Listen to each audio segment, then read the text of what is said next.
propuso la comisión científica, y como verán son cosas básicas en gran parte, que le digo, está bueno repasarlo, pero lógicamente yo voy a tratar de hacerlo a vuelo de pájaro y trataré de detenerme en aquellas cosas que creo que son importantes en la práctica clínica o que pueden llegar a ser importantes en el futuro. Así que, en todo caso, si van a ver que paso algunas diapositivas muy rápido, me paro en otras, y si quieren que nos detengamos a charlar de alguna cosa en particular, me avisan. ¿Hay algo para escribir acá? Bueno, dale, vamos a... Hablar de fisiopatología a lo largo de los años ha sido distinto, porque hace unos 50 años hablamos de disfunción orgánica, había una bomba que funcionaba mal, daba cosas anterógradas, retrógradas, tratábamos con inotrópicos para la bomba y nada más. Después nos dimos cuenta que las alteraciones orgánicas se debían a problemas funcionales y entendimos un poco la hipertrofia y algo del remodelamiento del corazón. Después entendimos que todas esas alteraciones de los tejidos tenían su sustento en proteínas que estaban codificadas genéticamente, de tal manera que los distintos modelos de entendimiento fisiopatológico fueron variando a lo largo de los años.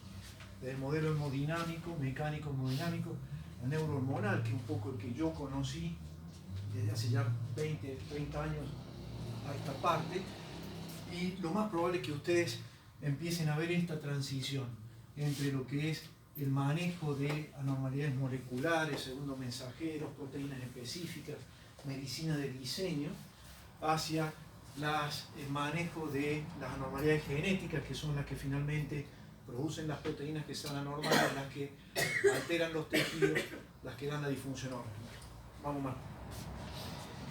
El punto fundamental en donde yo me voy a fundar en la charla de hoy es en esto, en el remodelamiento. Le llamamos remodelamiento a los cambios tisulares que sufre el corazón a lo largo de la enfermedad, que son secundarios a una lesión distinta. Ya vamos a ver la que sigue, porque no quiero demorarme. Pero hagamos un repaso, sí, de las miofibrillas para entrar en el entendimiento del remodelamiento. Rápidamente, una fibra cardíaca, una célula cardíaca tiene el sarcoplasma, los túbulos en T que aproximan el sarcoplasma y la conducción eléctrica bien cerquita de la cisterna del retículo endoplásmico, bien cerca, que es lo importante, y la cantidad de miofibrillas que están ordenadas espacialmente en sarcómeros con un montón de mitocondrias. Eso es una fibra, la que sigue, una fibra cardíaca. Cuando el potencial de acción llega y los canales en la fase 2 del potencial de acción se abren, canales lentos de sodio, inmediatamente hay canales del sistema retículo endoplásmico que se excitan, son canales llamados de rianodina, y que permiten que el calcio inunde el citosol y pueda, ustedes recuerdan que la tropomiosina tiene la troponina en su estructura química, y una de las cabezas de la troponina es la troponina C, que tiene una unión específica para el calcio. Eso es lo que permite, ya lo vamos a ver en un video, no me detengo en eso.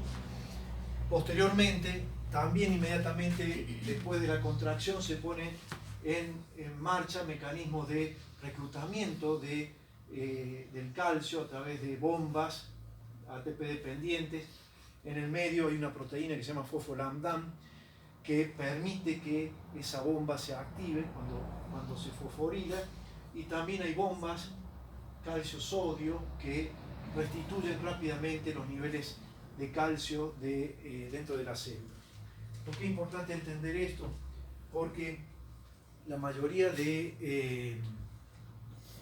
primero de los inotrópicos que conocemos, los que manejamos en la actualidad, todos en algún punto de esto manejan el aumento de calcio dentro de la célula, y por lo tanto llevan a la mayor contracción, un mayor tiempo de contracción. Y Y segundo, bueno, a ver, sigamos. A ver, poneme el video, hermano. Vemos el video y después ya hablamos 5 minutos más de proteínas contráctiles y empezamos a hablar de lo que es remodelamiento.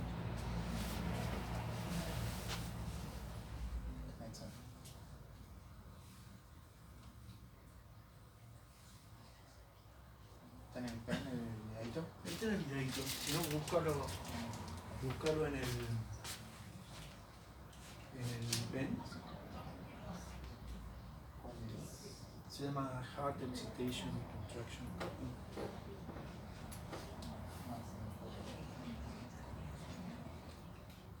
Bueno, no importa.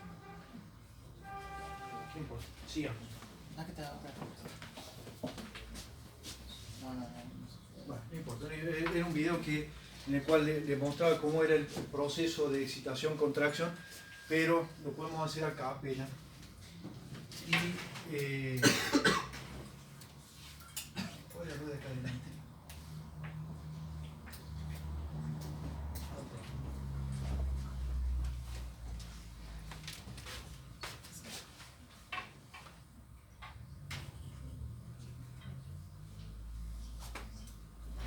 Ponme la diapo, no, Marco. Ponme la presentación y sigue. Dale.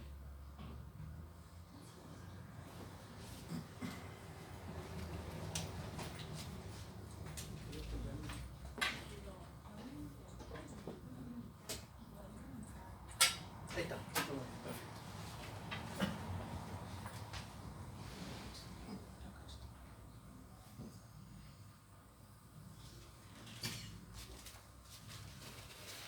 Bueno, si ustedes recuerdan, la miosina y actina están ordenadas en forma de paquetes de cabeza de miosina, y la actina, que es una proteína globular, tiene sitios de acción específicos para la miosina. Hay una, acá está, bien. Hay una proteína fibrilar que es la tropomiosina, que tiene las 3 troponinas. Una de ellas es la troponina C, que cuando se une al calcio cambia de conformación y permite exponer el sitio de unión de la actina a la miosina. ¿Qué me pareció importante recordar esto? Hoy se sabe que los pasos de la acción para la unión de la miosina a la actina, y posteriormente el movimiento que hace que una sobre otra vaya deslizándose, tiene distintas etapas. La primera es cuando la cabeza pesada de miosina captura el ATP.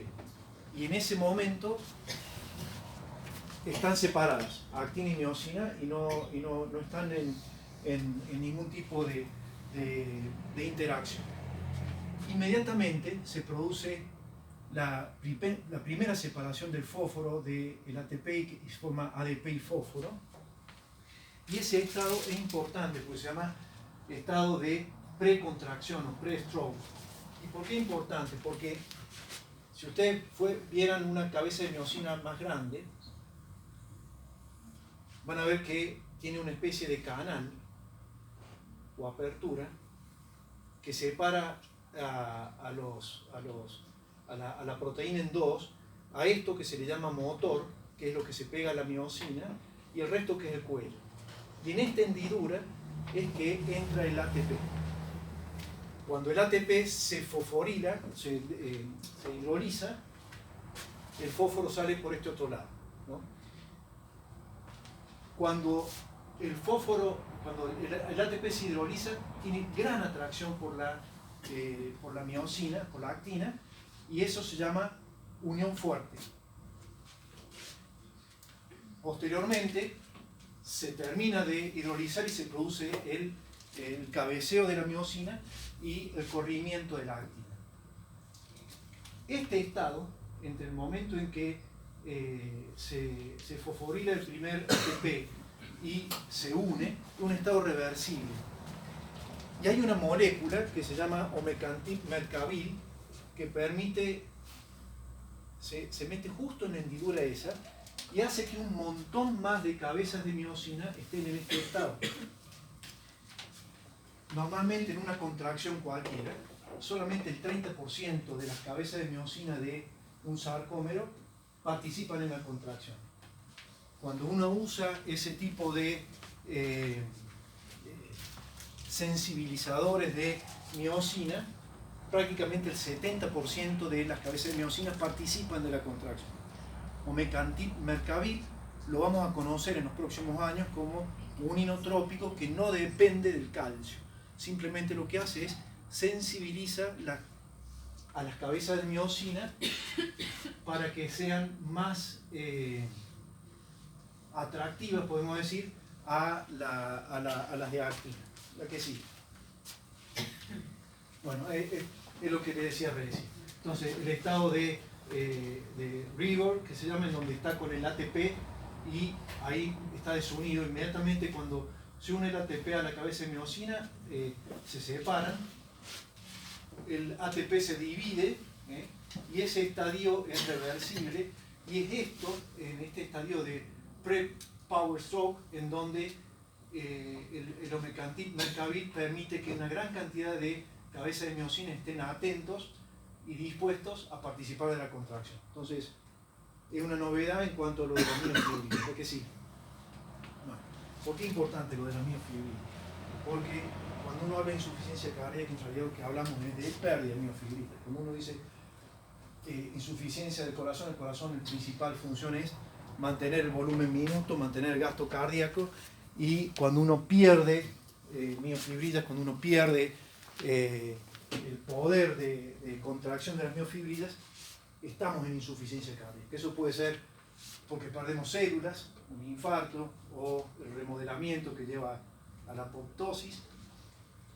Puede ser, y ya lo vamos a revisar, porque hay cambios intracelulares metabólicos que hacen que formemos miofibrillas anormales, menos eficientes metabólicamente. Puede ser porque haya mutaciones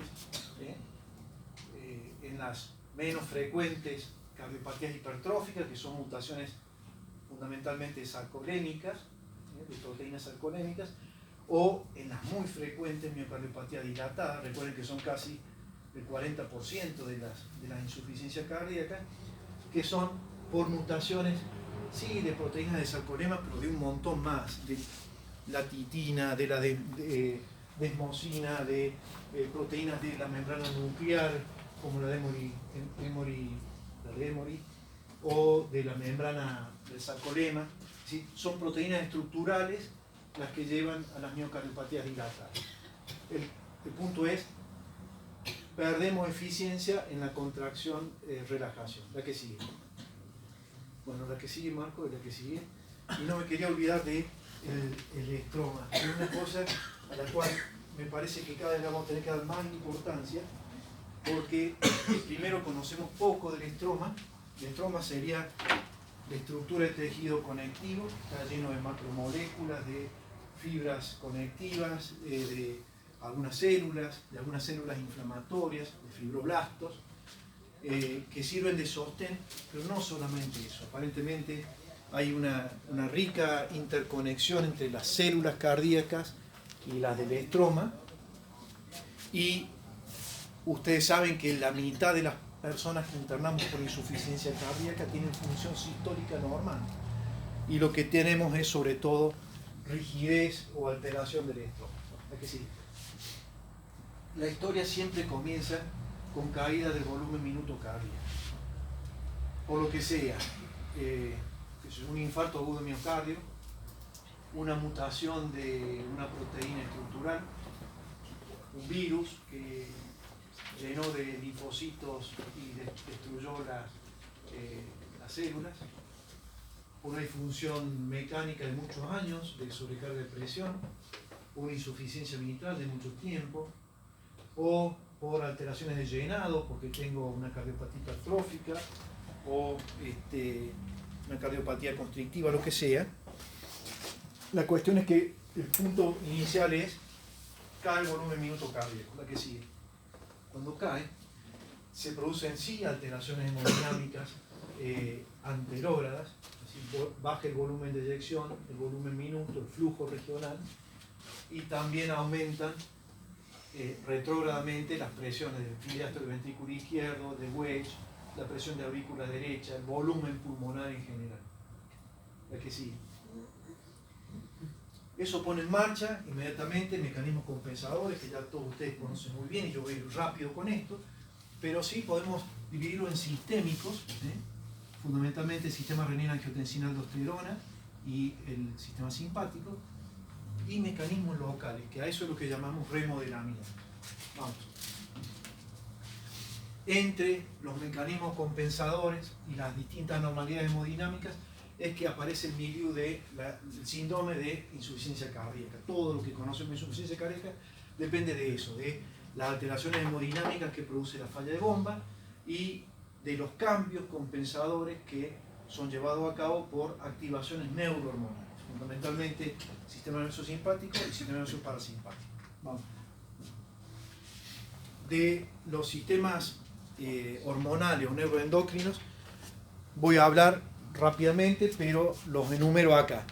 El sistema adrenérgico, sistema renina-angiotensina-aldosterona, el endotelinérgico, la arginina vasopresina y los péptidos natriuréticos. Vamos. Antes de eso, cuando una persona tiene, hablar un poco de fisiopatología, cuando una persona tiene insuficiencia cardíaca, los síntomas son dos: o tengo fatiga, disminución en el esfuerzo, falla en la capacidad de la marcha, o tengo congestión. La falla en la capacidad de la marcha se explica muy bien en esto, porque nosotros tenemos el volumen minuto está dividido en distintos sistemas paralelos.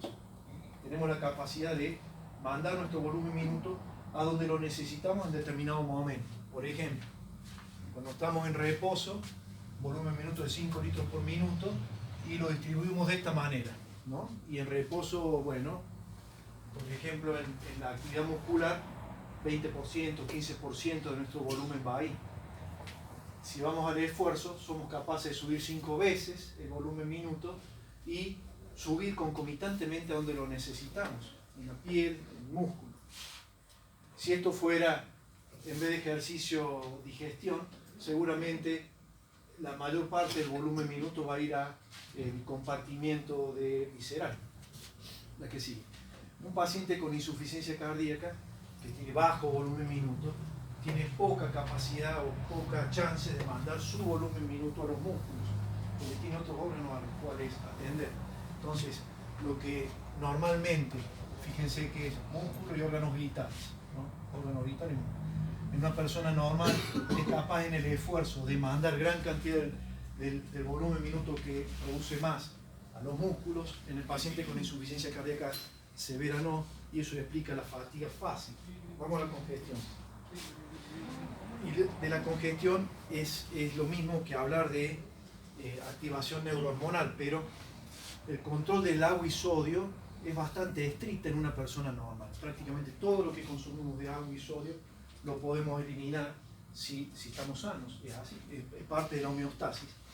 En un paciente con insuficiencia cardíaca que necesita mantener un volumen sanguíneo efectivo, ya voy a hablar qué es eso, para poder mantenerlo necesita de retención de agua y sodio, la que se llama volumen sanguíneo efectivo o compartimiento circulatorio efectivo, es que permite la diuresis, es la presión necesaria para mantener un filtrado glomerular adecuado, es la cantidad de volumen que pasa por el riñón, podríamos decir, pues el volumen minuto efectivo que permite un flujo renal. Tengo que darles una clase de síndrome cardiorrenal, o sea, ya vamos a ver sobre este concepto más adelante. Pero gran parte de los vasos de capacitancia intravascular están en lo que se llama circulación o compartimiento esplácnico, que tiene alguna importancia en los pacientes con insuficiencia cardíaca porque es un volumen que difícilmente podemos manejar. A ver lo que sigue. Porque por la misma activación neurohormonal que tenemos, los vasos de capacitancia llevan a su máxima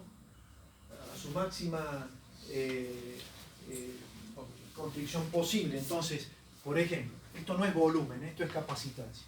Una persona normal tiene esta capacidad para mantener volumen. Y esto que se llama volumen unstressed sería el volumen que soy capaz de manejar en algún momento.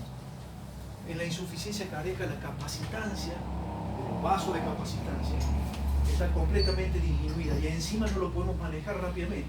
Entonces, un poquito de volumen de más que tenemos, enseguida nos congestiona, enseguida pasa el intersticio en donde sea, en los pies o en los pulmones. ¿A que sí?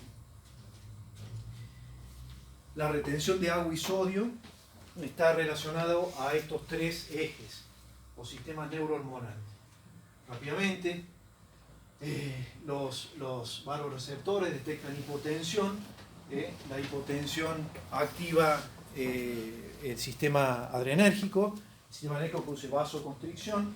La vasoconstricción en cierta forma disminuye también el filtrado glomerular, pero activa secundariamente el sistema renina-angiotensina-aldosterona. El más importante de todos, lo conocen todos, y el sistema de la hormona antidiurética, que también lo conocen. Vamos. Que hay activación adrenérgica, lo sabemos de hace un montón. De hecho, fueron las bases para el uso de beta-bloqueantes en los pacientes con insuficiencia cardíaca. Esto es tan viejo como un 1993. Vamos. Hay no solamente activación simpática con vasoconstricción y aumento de resistencia periférica, sino también hay aumento de secreción de adrenalina y noradrenalina circulantes, es decir, activación de la médula suprarrenal, y hay algunas alteraciones que se han descubierto en la recaptación en las terminales nerviosas, que está disminuida, o aumento en la excreción. El resultado final del sistema nervioso adrenérgico activado es aumento de frecuencia cardíaca, aumento de inotropismo, uno diría es algo compensador y bueno, pero produce también aumento en la resistencia periférica y arritmia. Vamos. El sistema renina-angiotensina-aldosterona lo pasamos, pero todos lo conocen. Algún interés hubo hace varios años respecto de las endotelinas. Las endotelinas son hormonas secretadas por varias células, pero fundamentalmente por los endotelios, y tiene una que es altamente vasoconstrictora, que es la endotelina 1, que actúa en el músculo liso y produce a través de su receptor A, fundamentalmente vasoconstricción. Y hay niveles elevados de endotelinas en el lecho vascular pulmonar de la insuficiencia cardíaca y en la insuficiencia cardíaca en general. Pero todos los estudios con antiendotelinas han sido negativos, o sea que simplemente sepan que de alguna manera interviene fisiopatológicamente en el síndrome, pero su bloqueo no ha sido beneficioso. La que sí. De la vasopresina, ustedes recuerdan que es una hormona secretada por la neurohipófisis y el principal estímulo para su secreción es la hiperosmolaridad, porque es la hormona que regula la osmolaridad, la hormona antidiurética, ¿verdad? Pero la hipotensión es el segundo factor que la secreta, y es lo que sucede en los pacientes con insuficiencia cardíaca, sobre todo terminal, que ya están hipotensos, que tienen elevación de hormona antidiurética, y eso lo que hace es retiene agua libre, y es la causa más importante de la hiponatremia que tienen esos pacientes. Que sí, esta tal vez pueda ser importante en algún momento. Si ustedes recuerdan, la vasopresina actúa sobre un receptor específico en la membrana basal de, esto es una célula tubular del túbulo colector, y lo que hace es promueve por segundos mensajeros que se inserten aquaporinas en la membrana luminal, y lo que hace es absorbe agua libre, ¿no? Bueno, hay inhibidores específicos de esos receptores. Tolvaptan, por ejemplo, conabaptam, hay varios. En la insuficiencia cardíaca se probó, un solo ensayo, hubo varios, pero el último ensayo fue Everest, que fue probando tolvaptan y que demostró que no disminuía la mortalidad de los pacientes, pero sí les bajaba la cantidad de líquido en la congestión y mejoraba la hiponatremia, o sin producir hiponatremia. Vamos.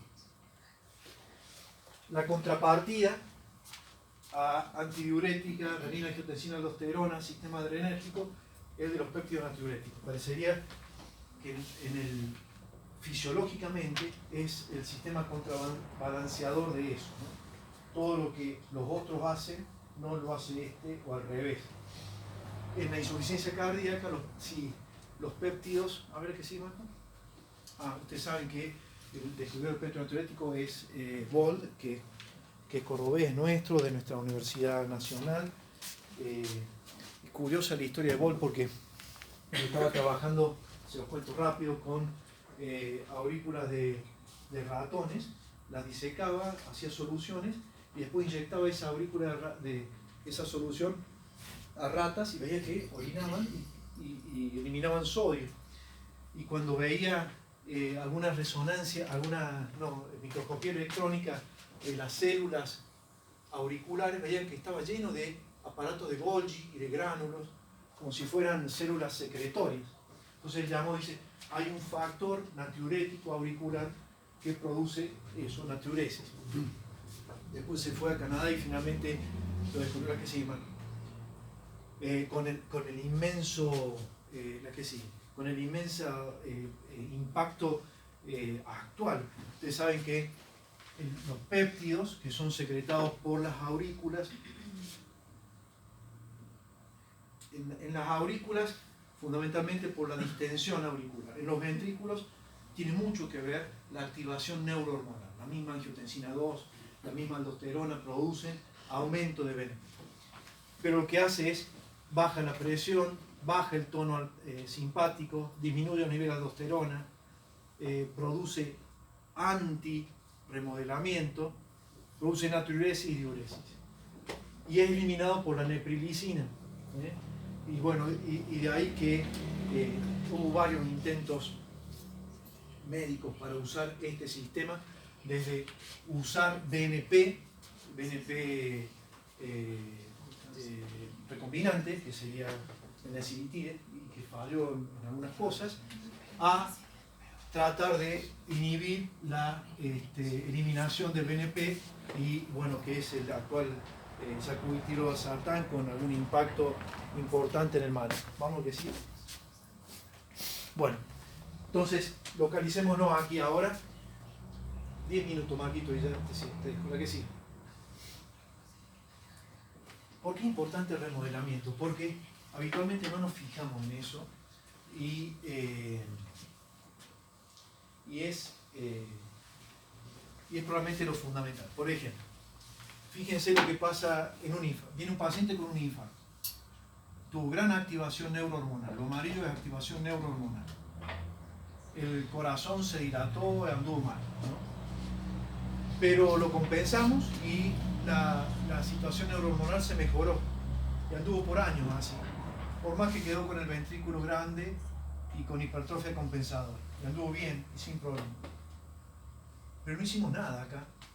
Hasta que de pronto el mismo remodelamiento siguió avanzando hasta que nuevamente hay activación neurohormonal, internación y muerte. Es un poco la historia general si uno no interviene en esto de la zona que no vemos clínicamente, porque acá vemos insuficiencia cardíaca, acá vemos insuficiencia cardíaca y acá no. Por eso es importante la estadificación que dan las sociedades, porque nos permite tener esa visión más epidemiológica. No solamente son signos y síntomas de insuficiencia cardíaca, sino que hay momentos en donde a nivel local hay procesos fisiopatológicos que si uno los bloquea puede evitar el progreso del síndrome. En forma macroscópica, un remodelamiento es agrandamiento ventricular, esfericidad del ventrículo, aumento de la masa, es decir, de la hipertrofia, y dilatación. ¿Qué sigue? Hay promotores del remodelamiento son todas las hormonas que ya conocemos, ya vamos a hablar algo de las citoquinas, y hay antirremodelamientos, podríamos decir. Los péptidos natriuréticos son uno de ellos. Vamos. Hay también remodelamientos que se producen no por sustancias químicas, como por ejemplo tener la poscarga aumentada, común, la misma hipertensión, la coartación de aorta, en el modelo animal está muy bien demostrado. Esto, Marco, que yo no sé cuál es, pero la apertura de arterias coronarias en oclusiones crónicas, creo que la última vez, porque es una cosa que va y viene, creo que la última vez hay que abrirla, ¿verdad? Bueno, será hasta el próximo paper que no diga que no hay que abrirla, pero eso en animales se ha visto que la apertura podría ser algún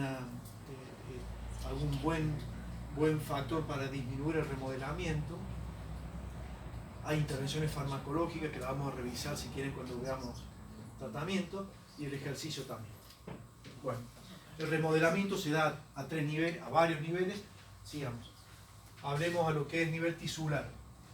Fundamentalmente dilatación e hipertrofia. La que sigue, no voy a hacer mucho hincapié, pero no vamos a ver pruebas de curva de presión-volumen, pero fíjense rápidamente. Esto es volumen del ventrículo, el volumen ventricular de una persona normal.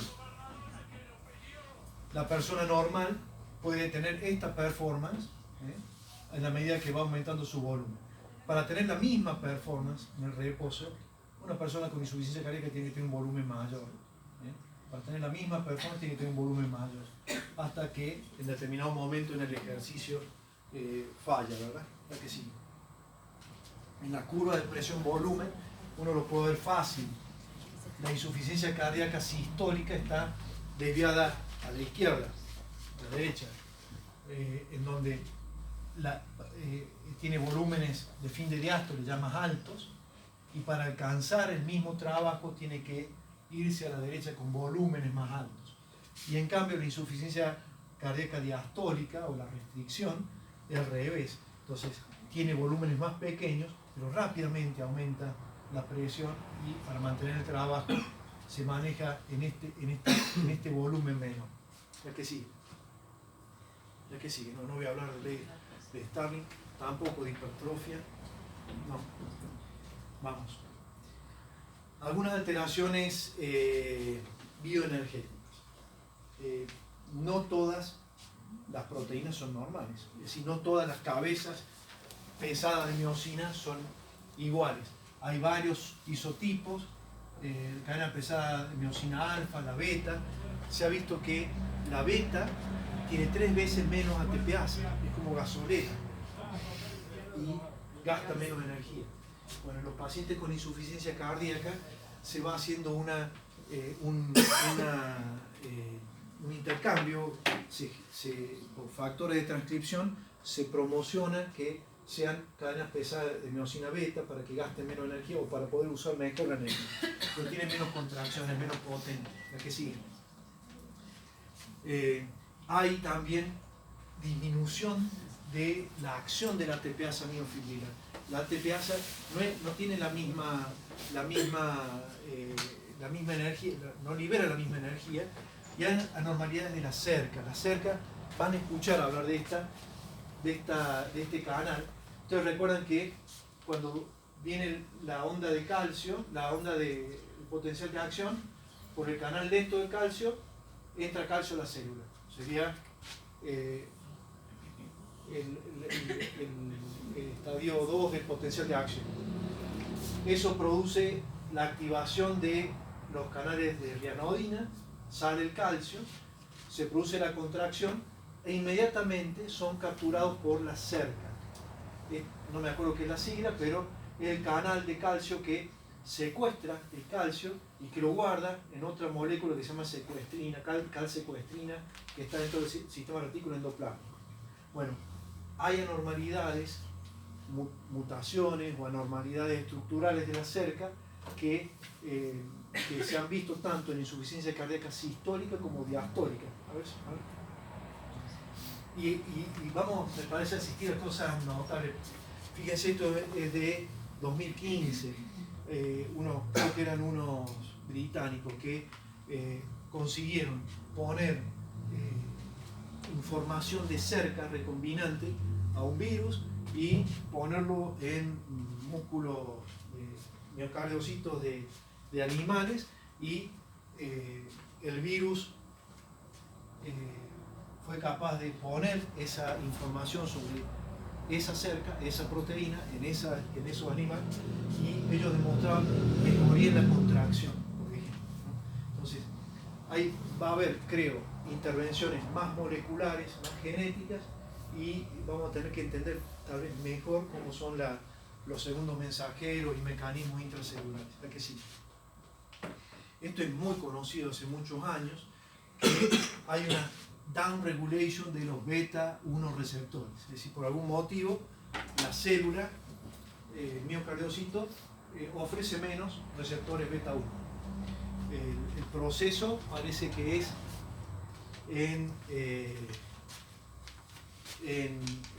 normalmente el receptor, que es tipo serpentina asociado a proteína G, normalmente es reciclado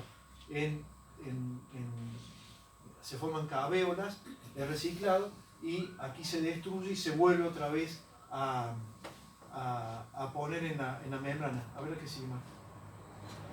Se ha visto que ¿dónde está? Esto. Hay activación de la quinasa de beta receptores. O sea que una vez que se invaginó, se destruyó y no vuelve a subir, y además hay desacoplamiento entre la acción del beta adrenérgico y lo que hace el beta adrenérgico. Una de las cosas que hace el beta adrenérgico, a ver, no sé si está acá, bueno, no lo veo, pero una de las cosas que hace es precisamente activar el fosfolambán, entonces en todas sus vías metabólicas, y por lo tanto activar la cerca también. Entonces la falla de ese desacoplamiento entre el receptor que se activa y la acción que produce también se ha visto en esto, ¿no? Hay disminución de la adelinato ciclasa. Recuerden que los receptores asociados a proteína G lo que hacen es producir AMP cíclico. Esa enzima también está disminuida. Vamos. La que sí.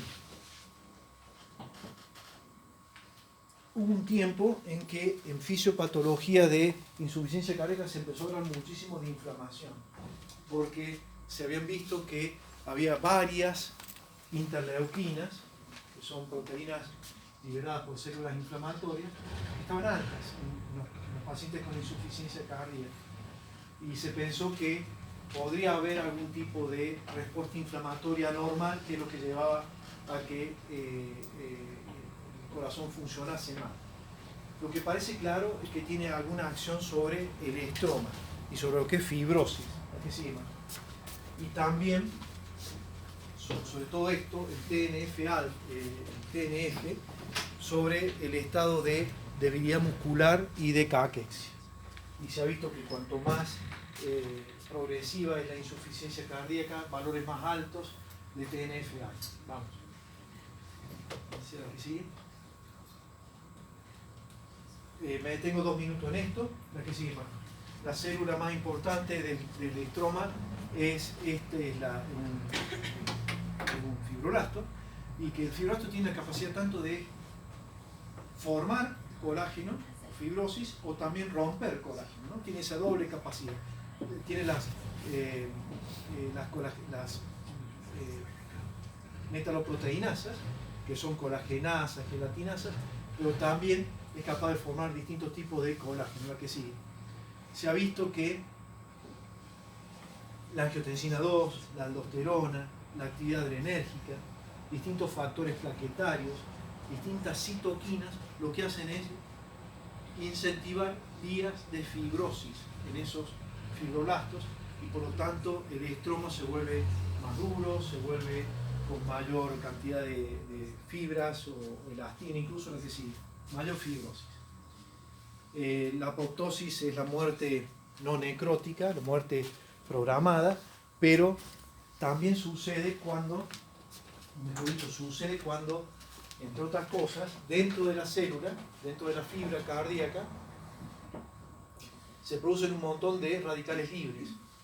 Entonces, una célula que está fuera de una condición normal de vida empieza a producir muchos radicales libres y eso desencadena vías apoptóticas que hacen que muera. ¿A qué sigue?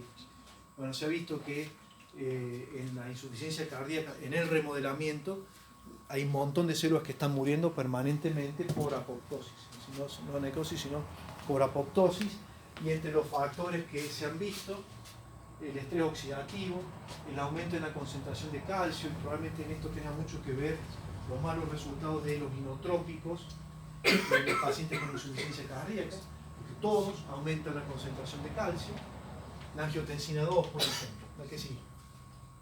Resumiendo,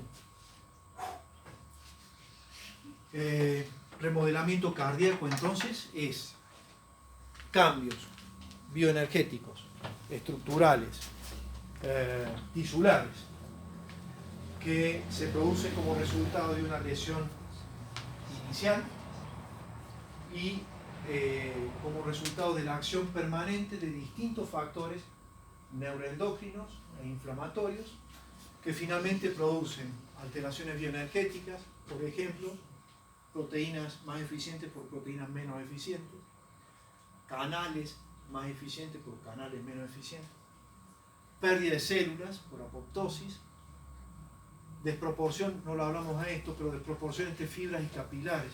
Cuando el corazón se pone más hipertrófico y aumenta la masa, no lo hace concomitantemente los capilares y las arteriolas. Y hay isquemia subendocárdica y aumento de la rigidez por fibrosis. Bueno, finalmente entonces la insuficiencia cardíaca termina siendo un círculo vicioso: disfunción ventricular izquierda, activación neurohormonal, remodelamiento, más disfunción ventricular izquierda, etc. Casi todas las intervenciones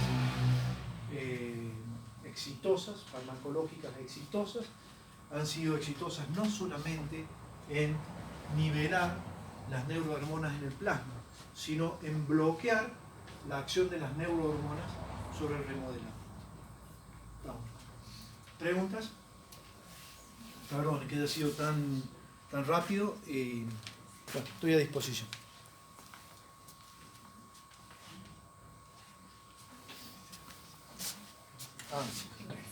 Gracias.